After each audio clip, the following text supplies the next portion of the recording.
Sumar rexistrou unha pregunta na Comisión Europea instando o Comisario Europeo de Medio Ambiente a tomar medidas para axudar a frear o vertido antes de que derive nunha catástrofe ambiental. Non descartan tampouco dende a formación política emprender accións xudiciais contra a Xunta de Galicia. Actuar para que se corrixa o que se está facendo e, bueno, se tamén hai consecuencias de cara ao futuro, pois tamén as habrá, porque se anunciamos que é probable que denunciamos a propia Xunta de Galicia por non actuar a tempo, non? Mandamos unha carta a Xunta de Galicia indicando que subiran a nivel 2, que por fin fixeron.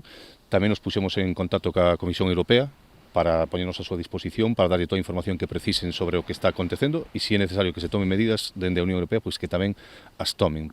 Insisten dende Sumar no grave risco de contaminación por microplásticos e denuncian a incompetencia dos responsables da Xunta, os que acusan de seguir o manual do Prestige na xestión desta nova crise medioambiental.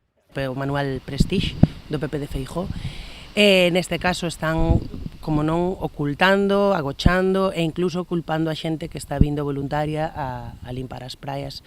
E tamén veñen cunha novidade estes días, porque todos os días hai algo novo que contar, e din que agora queren que se recollan os pellets dentro do mar, cando a propia Organización Internacional Marítima o desaconsellaba. E incluso o mesmo goberno da Xunta dicía días atrás que os concellos non podían proceder desa forma, non? Entón o que vemos é que estamos ante unha crise moi importante nas mans dos peores gobernantes que poderíamos ter,